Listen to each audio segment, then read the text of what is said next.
গোল করে মোহামেডান এগিয়ে যাওয়ার পরেও পেনাল্টি গোলে তাদের বিরুদ্ধে সমতায় ফিরেছিল পাঠচক্র, আর তারপরেই রেফারির সঙ্গে তর্ক করে লাল কার্ড দেখেন মোহামেডান কোচ হাকিম সেনগেন্ডো। খেলা শেষে তিনি সরব হলেন রেফারির বিরুদ্ধে।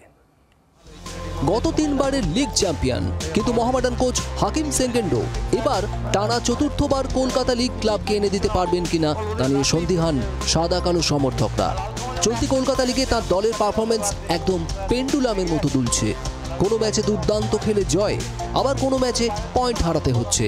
বৃহস্পতিবারও নৈহাটিতে ইসরাফিল দেওয়ান গোল করে এগিয়ে দিলেও পাঠচক্র সমতা ফিরিয়েছিল, যার ফলে কোচের বিরুদ্ধে গ্যালারিতে তৈরি হচ্ছিল নানা ক্ষোভ। সেই সময় রেফারির সঙ্গে তর্ক করে লাল কার্ড দেখে বাইরে যেতে হয় মোহামেডান কোচকে। কি হয়েছিল তা নিয়ে ম্যাচের পর জি24 ঘন্টার সামনে অকপট coach Hakim. The referee, I appeal because same offense, my player is kicked. Referee didn't say anything. Same offense, the same player, another player of the next team is hit in the same way. Ball is in transition, and he gives a card. I said, no, my friend, why you don't call that same foul? Why you only call this side? Likewise, in the penalty, it happened. Over there, he gave a penalty on the other side. On our side, when the hand is clearly off the body, and he refused to give the penalty. Referee নিয়ে তার ক্ষোভের মাঝেই মোহামেডান কোচের দাবি যে তাদের আরও একটি পেনাল্টি থেকে বঞ্চিত করা হয়েছে।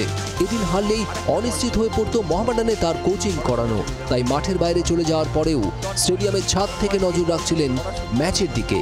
শেষ পর্যন্ত মোহিতোষের পেনাল্টি গোলে জিতে ফেরায় থমথমে মুখেও সন্তুষ্টি প্রকাশ করলেন মোহামেডান কোচ।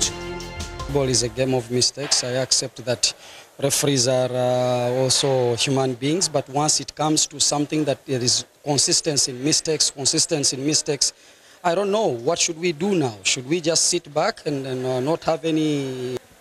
নিজে লাল কার্ড দেখলেও কোচ হাকিম সেনগেন্ডো শেষ পর্যন্ত 3 পয়েন্ট নিয়ে ফিরছেন, আর এটাই তার স্বস্তি তার ড্রেসিং রুমে। ক্যামেরায় নবীনের সঙ্গে দেবাঞ্জন, জি24 ঘন্টা। বাংলার আওয়াজ, বাঙালির আবেগ, জি24 ঘন্টা।